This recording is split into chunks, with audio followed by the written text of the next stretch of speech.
ขุดมันไปแลกข้าวขุดมันอยู่ดงอยู่ป่าไปแลกข้าวเขาไปขอข้าวเขาเฮือนที่ตอนเจ้าเกิดมาตอนแรกเลยเฮือนถูกปั้นนี่บ่สวัสดีครับสวัสดีครับพ่อแม่พี่น้อง FC ไทยลาวเมื่อสุขคนมื้อนี้ก็มาพบมาพ่อกับบ่าวต้นทุกคนตอน20:00 นหลังจากน้องเมษานอนรับแล้วทุกคนเนาะบ่าวต้นก็มานั่งคุยกับพี่กับน้องกับน้องมนสวัสดีครับน้องมนสวัสดีครับมื้อนี้ก็น้องมนก็คือบ่ได้ออกกล้องหลายมื้อแล้วเนาะมื้อนี้ก็บ่าวต้นก็อยากมาถามนะอยากมาถาม FC หลายคนเพิ่นก็อยากฮู้ว่าน้องมนนี่มีพี่น้องจักคนคนพี่มีพี่น้อง9 คนผู้ชายจักคนผู้ชาย2แม่ยิงผู้หญิง7น้องมนเป็นคนที่เท่าไหร่เป็นคนที่7เป็นคนที่7แสดงว่าน้องมนมีน้องอีก2 คนในฐานะครอบครัวนั่นแบบว่าตั้งแต่น้องมนยังน้อยเนี่ยพ่ออยู่พ่อกินบ่ข้าวน้ำเนาะคือบ้านประเทศลาวนี่คือว่าคันถาจนแล้วก็คือบ่มีข้าวบ่มีน้ำกินเลยบ่มีข้าวกินเนาะบ่พอกินบ่พอกินแม่นคือเมื่อก่อนแบบว่าฝนตกน้ำท่วมคือน้ำท่วมนากะอีแม่เราก็สิไปขุดมันแม่นไปแลกข้าวขุดมันไปแลกข้าวแม่นขุดมันอยู่ดงอยู่ป่าไปแลกข้าวเขาไปขอข้าวเขาแม่นเฮือนที่ตอนเจ้าเกิดมาตอนแรกเลยเฮือนถูกปั้นนี่บ่บ่แม่นปลูกกระท่อมปลูกกระต๊อบบ่ปลูกยังอยู่หั่นนะปลูกกระท่อมอยู่แต่ก่อนนะแม่นคือว่าลูกหา6 คนนี่คืออยู่กระท่อมแม่นอ๋อตอนนั้นปลูกกันอยู่ตอนนั้นกำลังสิสร้างเฮือนหลังนั้นเด้หลังเฮือนปัจจุบันเนี่ยก็ปลูกกระท่อมอยู่ปลูกประมาณปี1และปี1 2ปีได้อยู่แม่คือว่าชีวิตครอบครัวตะกี้นึงคือลำบากแห้งข้าวก็อึดเนาะอึดข้าวผัดลูกผัดหลายคนกินข้าวอิ่มอยู่บ่ข้าวกินอิ่มอยู่บ่ลูกหัดกินอิ่มแต่ว่าตอนนั้นเฮาบ่ฮู้เนาะว่าพ่อแม่สิกินอิ่มหรือบ่อ๋อแต่ลูกหันได้กินอิ่มลูกได้กินอิ่มอยู่ข้าวเหนียวหรือข้าวสวยข้าวเหนียวแล้วแต่คันว่าเฮาไปแลกข้าวเนาะเขาแล้วแต่เขาสิให้ข้าวเขาสิให้ข้าวเหนียวแล้วข้าวเจ้าเขาก็เลือกบ่ได้นะเพิ่นให้ข้าวหยังก็เอาพอได้กินคือขุดมันไปแลกข้าวชาวบ้านแม่ชาวบ้านก็ให้น้อยให้หลายแน่เลยเนาะให้หลายแน่ให้น้อยแน่แม่ไปขอซุมื้อบ่ก็อาทิตย์1 2อาทิตย์1 2เทื่อวัน2เทื่อไปขอข้าวเขาได้แม่นแล้วเธอก็ซื้อเอานำบ่หรือจังได๋ซื้อก็คันมีเงินก็ซื้อคันบ่มีเงินก็ต้องไปหาขุดมันหาหน่อไม้แลกเอาแลกข้าวอ่ะแม่นอ๋อไปดำนารับจ้างไปบ่ไปรับจ้างไปดำนาแบบแลกเขาเคยไปบ่คือว่าไปเอาข้าวเขากินมาไปเอาข้าวเขามากินก่อนเขามากินก่อนบ่แล้วไปดำนารับจ้างไปดำนาให้เขาแม่นไปกับแม่2 คนอ๋อเสร็จย้อนไปนี่ประมาณจักปีย้อนไปก็สิประมาณตอนนั้นน้องมนต์อายุจักปีตอนนั้นน่ะประมาณ8 ปีหรือ10 ปีแหละประมาณนั้น8 ขวบ10 ขวบไปดำนารับจ้างแลกเขาแล้วแม่นเคยย้อนไป10 ปีขึ้นหลังเนาะทุกคนตอนนี้ก็น้องมนต์เพิ่นอายุ20 ปีกับอีก3 เดือนเนาะคือว่าตอนนี้นี่แบบตอนนี้คือมาหาเงินกรุงเทพได้แล้วเนาะคือว่าข้าวน้ำก็คือว่าได้กินอุดมสมบูรณ์แล้วคิดย้อนหลังไปแบบว่าสงสารตัวเองบ่สงสารตัวเองแล้วก็สงสารพ่อแม่นำสงสารตัวเองเพราะสงสารพ่อแม่นำทุกมื้อนี้ได้พ่อแม่เพิ่นยังได้ไปขอเขาคือเก่าบ่ตอนนี้บ่ให้เพิ่นไปแล้วเพราะว่าลูกก็มาอยู่กรุงเทพเนาะหาเงินใช้ซื้อเขากินเอาบ่ให้ไปคือเก่าถึงมีก็บ่ให้ไปแล้วคือ FC เพิ่นของใจอยู่ว่าเป็นหยังคืออึดข้าวเป็นหยังคือบ่มีข้าวกินบางปีแบบว่าเพิ่นเฮ็ดนาปีแล้วน้ำมันท่วมน้ำท่วมแม่นท่วมหมดบาทก็บ่ได้ข้าวนาแซงก็บางเทื่อก็น้ำบ่พอก็บ่ได้ข้าวแต่ตอนปีนั้นหั่นเฮ็ดนาปีหั่นชวนมากสิบ่ได้ข้าวเพราะว่าน้ำท่วมหมดบ้านนะเพราะว่านาตีนบ้านเด้น้ำท่วมแล้วก็หอยมันกัดบัดนี้น้ำท่วมแล้วก็หอยกัดอีกแม่นหอยเชอรี่มันกัดก็บ่ได้ข้าวบ่แม่นแต่บ่มีแต่น้องมนต์เนี่ยมันเป็นหมดบ้านเกือบครึ่งบ้านคือว่าตอนนั้นนี่เฮ็ดนาเนี่ยเอาหยังไถนาตอนนั้นน่ะจ้างหาเงินบางเทื่อก็ไป พวกที่ว่ามีรถไถเนาะเฮาก็ไปดำนาให้เขาแล้วก็มาให้เขาไถนาให้เฮาไปดำนาให้เขาแม่นแล้วก็เขาเอารถอีแตกนำมาไถนาให้เฮาแม่นตอนนั้นค่ะอ๋อคันเฮามีเงินก็จ้างเขาเฮาบ่มีเงินก็เฮ็ดแบบนั้นต้องต่อคิวนะบ่แม่นว่าเฮาไปเฮ็ดไปดำให้เขาแล้วสิได้ผลบ่จนว่าเขาเฮ็ดนาเขาแล้วพอแล้วเขาจะมาไถให้เฮาคือเฮาก็ไปรับจ้างท่ารับจ้างเอาเงินจังซี่นะเพื่อสิว่ามาซื้อน้ำมันรถไถมาซื้อน้ำมันจ้างต่างหากเลยแล้วก็เฮาก็ซื้อน้ำมันใส่รถไถเขาต่างหากแปลว่าภาพเก่าๆที่ไปดำนารับจ้างแลกเขานะยังมีอยู่ในหัวในสมองตอนนี้ยังจำได้อยู่บ่จำได้อยู่คิดมันได้สงสารตัวเองกันบ่สงสารตัวเองสุดๆบ่ตัวเองวันใดสงสารพ่อแม่สงสารพ่อแม่แม่คิดมาอะไรน้ำตายังออกบ่อยากออกยังความทุกข์ความยากแม่ตอนนั้นแบบว่าพ่อแม่ก็แบบว่าขึ้นเฮือนไผค่ะเขาสิสร้างบอกพ่อแม่ลูกหลายอันเด้เขาขึ้นพ่อแม่นี่แต่ก่อนนี่คืนเฮือนไผกับไผบ่อยากให้ขึ้นแม่นเพราะลูกนี่หลายคนแม่นเพราะว่าลูก3คนย่างตามนางแม่แล้วแม่ไปใส่กับไปนำจังซี่นะคือว่าลูกนำไปว่าหัวปีท้ายปีหัวปีท้ายปีคือลูก3คนย่างตามตูดแม่ไปตลอดแม่ไปใส่ก็ได้แม่นไปขึ้นเฮือนผู้ใดเฮือนหลังใดกับพี่น้องก็บ่อยากขึ้นเพราะลูกหลายเขาก็ซังตอนนั้นคือแม่เฒ่าเฮาก็เพิ่นบ่ได้คุมกำเนิดเนาะคือว่าปล่อยจนแบบว่าเลือดสุดเลือดบ่มีเนาะคือตอนนี้น่ะน้องผู้สุดท้องของอีแม่น่ะจักปีแล้วตอนนี้บ่ได้บ่10 ปี10 ปีบ่10 ปีประมาณนี้เพราะว่าชาอ้นก็17 ปีแล้วสิประมาณอยู่14พี่น้องประมาณ13-14 ปีเนาะลูกคนสุดท้องของแม่ย่าบ่ต้นนะครับบ่มันห่างเด้น้องซาร่านี่ห่างกับชาอ้นอ๋อห่างเนาะตอนนี้เพิ่นก็อยากปวดอยากมากรุงเทพทุกคนอยากปวดอยากมากรุงเทพอยากมาหาหลานเนาะคือว่าลูกแม่ย่าของบ่ต้นก็คืออยู่กรุงเทพตอนนี้ก็คือ3คนทุกคนก็ลืมตาอาปากได้ก็เพราะมาทำงานในประเทศไทยแม่นบ่แม่ถ้าบ่มีงานถ้าว่าบ่ได้มาทำงานในประเทศไทยก็คือว่าครอบครัวยังสิทุกข์คือเก่าแม่เพราะว่าพี่น้องหั่นมีแต่ว่าพี่น้อง4คน5คนเอื้อยน้องหั่นมาอยู่กรุงเทพจังได้มีเฮือนหลังนั้นจังว่าพ่อแม่จังว่ากุมกินแน่คือแบบพี่น้องบ่ได้มีไผไปเฮ็ดบ่ได้เฮ็ดงานอยู่ประเทศลาวมีแต่มาไทยมาสมัยก่อนก็รักมาเนาะคือว่าครอบครัวของแฟนบ่ต้นนี่ก็ทุกข์ยากคือกันทุกคนทุกข์ยากคือกันกับครอบครัวบ่ต้นแต่ว่าครอบครัวบ่ต้นนี่ตั้งแต่20 ปีมานี่เนาะ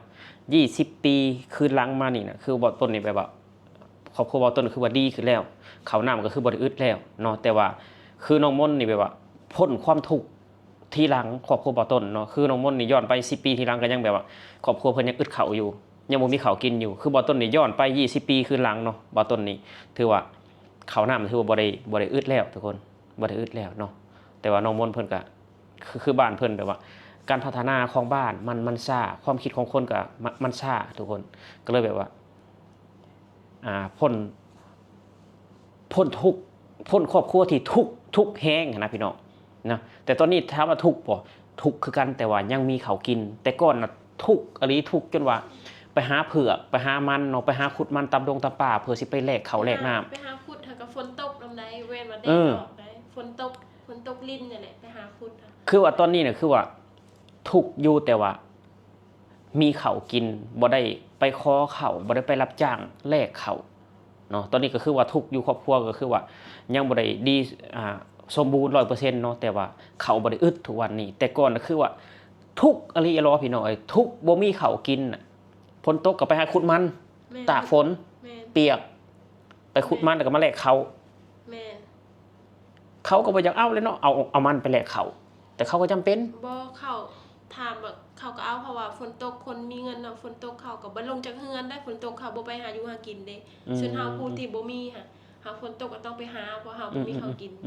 เฮาก็ต้องเอาไปนั่นผู้ที่แบบว่าคืออยู่บ้านเนาะเขามากินแกงหน่อไม้มากินเพื่อมากินมันตาปลานะทำมันคือธรรมชาติเด้เขาก็สิเอาเพราะว่าฝนตกเขาบ่ไปหากินอยู่แล้วเขาบ่ลงจากเฮือนแล้วเพราะมันเปียกคันลงก็ย่านงูย่านปีศาจในเข้าป่าเข้าดงหั่นน่ะแต่ชวนพ่อแม่นี่ไป ไปกับแม่แน่บางเทื่อแม่ก็บ่ให้ไปแม่จะไปกับกลุ่มพวกที่ว่ากลุ่มหมู่คู่พ่อแม่และพวกที่ว่าทุกข์คือกันพวกที่บ่มีข้าวกินคือกันส่วนเดียวไปขุดแล้วก็ไปแลกคือตอนนี้มาทำงานอยู่ในประเทศไทยนี่แบบว่าภูมิใจบ่ภูมิใจมีความสุขบ่แม่มีความสุขภูมิใจและก็ดีใจมาเฮ็ดงานในประเทศไทยมีความสุขแล้วภูมิใจแล้วบัดมาอยู่นำผัวนี่ได้ซะน้องวันนี้ก็ภูมิใจดีใจเนาะแบบว่ามาอยู่นำผัวผู้นี้แบบผัวก็สู้ย่านแต่เมียบ่ได้กินย่านแต่ลูกบ่ได้ย่านแต่คือแบบผัวแบบเฮ็ดทุกอย่างเพื่ออนาคตของเมียนะทุกคนบางต้นก็คิดว่าเขาก็ทุกข์ลำบากมาแล้วทุกคนเขาก็ลำบากมาแล้วเนาะบัดเขามาใช้ชีวิตนำเฮาก็สิให้เขาลำบากอีกบ่ลำบากลำบากเพราะตอนนั้นหมู่คู่หันบ่ได้ไปรับจ้างดำนาได้เขาแบบว่าพ่อแม่เขาหาเงินเก่งหั่นนะเขาได้ใส่เสื้อผ้าใหม่ๆอย่างส่วนเฮาบัดพ่อแม่ซื้อพ่อแม่บ่มีเงินแม่บอกว่าถึงเจ้าสิให้น้ำตาเป็นเลือดก็บ่ได้มีเงินซื้อให้ก็บ่ได้ใส่นมถึงว่าลูกสาวนี่สิให้น้ำตาจนน้ำตาออกเลือดก็คือว่าพ่อแม่บ่มีเงินที่ซื้อให้ทุกคนลูกสาวก็คือว่าลูกสาวก็ด้วยความบ่ฮู้จักแล้วก็เห็นคนอื่นใส่เสื้อผ้าใหม่ๆก็คือว่าให้น้ำตาออกมาเนาะทุกคนคืออยากให้แม่ซื้อเสื้อผ้าใหม่ให้แต่ว่าพ่อแม่ก็บ่มีปัญญาเพราะว่าพ่อแม่บ่มีเงินซื้อให้ลูกก็เห็นใจทุกคนบ่ต้นก็เป็นแบบนั้นคือกันเนาะคือบ่ต้นก็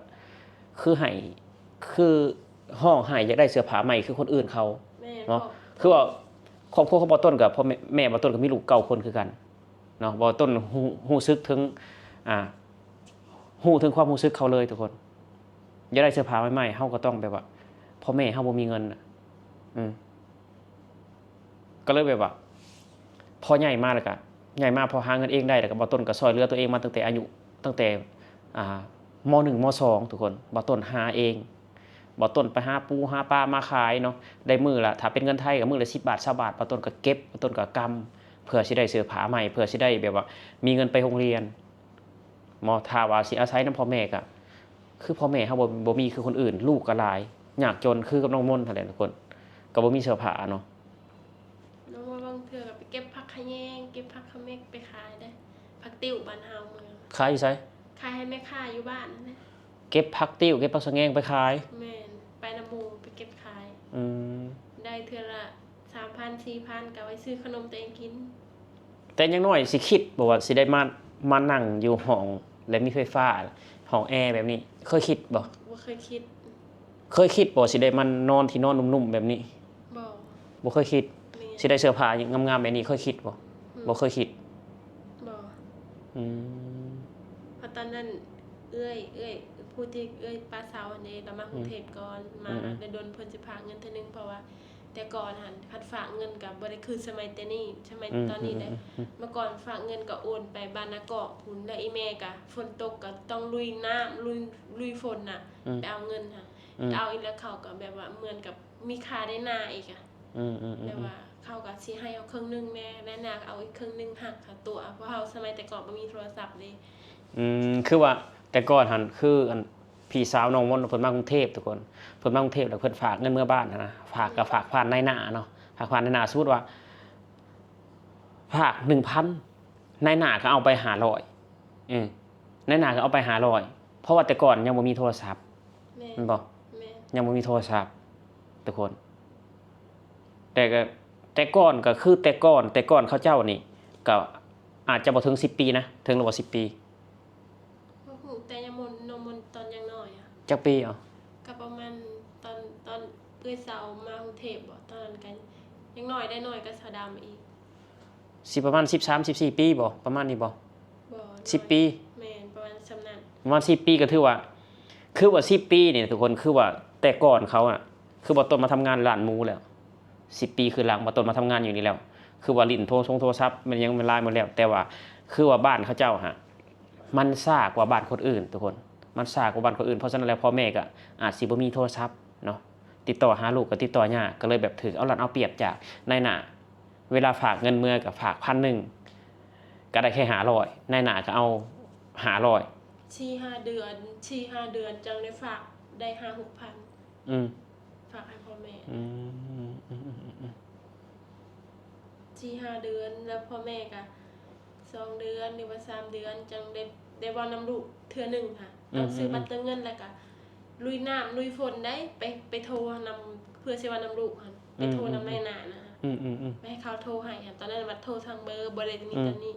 คุยได้2-3 คำก็มันก็สิหมดเงินแล้วเนาะโทรทางเบอร์มันเปลืองเด้เบอร์ไทยกับเบอร์ลาวคือว่าแบบมีความสุขแล้วเนาะมาอยู่นี่มีความสุขชีวิตดีขึ้นเฉพาะเจ้าว่าอยากเมื่อบ้านเนาะบ่อยากเมื่อบ่อยากเมื่อบ้านบ่อยากเมื่ออยู่เมื่อแบบลิ้นแต่ว่าให้เมื่ออยู่เลยตอนนี้ยังบ่พร้อมสิว่าสิเมื่อคือว่าเขาบ่ได้อยากเมื่อบ้านนะพี่น้องบ่อยากเมื่อบ้านเมื่อก็เมื่ออาทิตย์นึงอยากมาอยู่นี่แล้วคือบ่อยากเมื่อเนาะเพราะว่าคือมันคนเฮามันเห็นความทุกข์แต่ก่อนแหละแบบมาเห็นความสะดวกสบายหาเงินก็ได้แบบว่าเฮาอยากหยังก็ซื้อกินแบบนี้ก็มันก็ติดอยู่พี่เนาะมันสะดวกสบายดีทุกคนบ่ต้นกับเมื่อคือกันถ่ายบ่ต้นเมื่ออยู่เลยเมื่อได้บ่ตอนนี้บ่ได้คันเมื่ออาทิตย์นึงก็อยากมาเลยพี่น้องอยากมาเนาะอยากเข้าเซเว่นอยากกินโค้กเย็นๆอยากกินขนมหวานเย็นๆเนาะอยู่บ้านมันก็ร้อนแน่ทำอยู่บ้านมันมีบ่มีแต่แบบมันบ่คืออยู่ไทยถามว่ามีบ่มีแต่มันซื้อยากทุกคนเนาะคือว่าอยู่ในนี้ก็คือร้านสะดวกซื้อใกล้ๆนี่อยากหยังก็ซื้อกินร้านขายของซ้ำก็ใกล้ๆนี่มันก็สะดวกสบายต่างกันหลายเนาะร้านค้าอยู่บ้านมันก็มีอยู่แต่มันบ่ครบคือแบบว่ามันบ่มีหลายมันมีหลากหลายเนาะทุกคนสำหรับคลิปนี้ก็บ่ต้นกับน้องมนต์ก็สิได้ลาพี่ลาน้องไปแล้วนั่นก็คือชีวิตจริงของเพิ่นทุกคนชีวิตจริงยิ่งกว่าละครเนาะทุกคนไปหาขุดมันมาแลกข้าวหาขุดมันหาหน่อไม้แม่มาแลกข้าวพี่น้องเอ้ยเฮ็ดเป็นธงมาแลกข้าวเนาะลูกก็9คนนอนในกระต๊อบมุงหญ้าหรือมุงสังกะสีสังกะสีแม่อ๋อแต่ผลพระมันก็เปียกแน่บ่เปียกแน่เปียกเลยบ่มีบ่นอนผ้าห่มผ้าหยังก็มีอยู่บ่มีอยู่เพราะว่าตอนนั้นแบบว่าเขามาช่วยเหลือแบบผ้าห่มที่แบบหยังผ้าห่มเพิ่นเบิกมาให้นะเขามาช่วยเหลือทุกคนครอบครัวที่ทุกข์ยากเขามาช่วยเหลือผ้าห่มกระห่มมานั่นบ่แม่โอเคทุกคนสำหรับคลิปนี้เนาะทุกคนฝนตกฟ้าห้องก็ต้องไปรีคนต้องไปว่าไปแอบนำคนที่เฮือนเขามีเฮือนดินจะสินะญาติไปนอนอยู่เฮือนเขาสินะนี่ก็คือชีวิตของแฟนบ่าวต้นทุกคนก็ชีวิตเพิ่นก็เป็นน่าสงสารคือชีวิตบ่าวต้นนี่แหละทุกคนเนาะเพราะว่าลำบากพอได้มาหาเงินหาทองได้แบบนี้แล้วบ่าวต้นก็เคยบอกแฟนบ่าวต้นว่าให้ประหยัดให้อดทนเนาะเพราะว่าเฮาผ่านมาแล้วความทุกข์ความจนเฮาผ่านมาแล้วข้าวสิกินก็บ่มีก็เฮาผ่านมาแล้วไปหาขุดเผือกขุดมันมาแลกข้าวเฮาก็ผ่านมาแล้วเพราะฉะนั้นแล้วเฮาต้องแบบว่าประหยัดอยู่ประหยัดกินตอนนั้นกินน้อยๆกินให้พออิ่มแต่ให้ได้กินไปเรื่อยๆตอนนั้นอีพอนั้นเราไปรับจ้างเลยใหม่ได้ตอนนั้นพอเฒ่าคือไปรับจ้างเลยใหม่พ่อแม่ช่วงนี้แม่ก็เอาลูกในหานั่นแต่พอหันรับจ้างเลยใหม่ตามหมู่บ้านแบบเขาจ้างกันไปเรื่อยเขาไม่แพงค่ะมือได้สมัยแต่คือพอตาบ่ต้นนี้ไปรับจ้างเลยใหม่เนาะคือว่าเอาเลื่อยมือเนาะเลื่อยมือเนาะบ่แม่นเลื่อยเครื่องยนต์ทุกคนเลื่อยมือไปรับจ้างเพื่อสิหาเงินซื้อข้าวแม่เอ้าเนาะทุกคนสำหรับคลิปนี้ก็บ่ต้นกับน้องมนต์ก็ขออวยชัยให้พรพ่อแม่พี่น้องหมดสุขทุกคนจงมีแต่ความสุขความเจริญเนาะถ้าบ่มีประเทศไทยถ้าบ่มีพี่น้องคนไทยซัพพอร์ตบ่ต้นก็บ่ได้พาแฟนบ่ต้นมานั่งแบบว่าห้องที่มีไฟฟ้าที่มีน้ำประปาแล้วก็มีที่มีแอร์แบบนี้เนาะลูกสาวบ่ต้นก็อาจสิบ่ได้เกิดมาแบบนี้ถ้าบ่มีประเทศไทยเนาะสำหรับคลิปนี้ก็บ่ต้นขอกล่าวคำว่าสวัสดีครับผม